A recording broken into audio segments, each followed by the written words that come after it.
Here's a tutorial in Adobe Photoshop. This is version 2019 on how to blur out the edges. So to blur out we have to use this tool.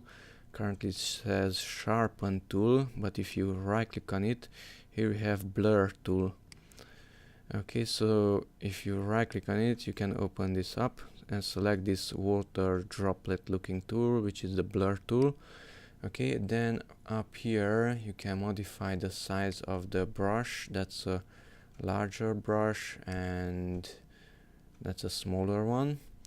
Okay, and from here strength, you can increase or decrease the strength. Let's say a smaller one, and it's hold down the left click and move it, and it's blurring out that edge.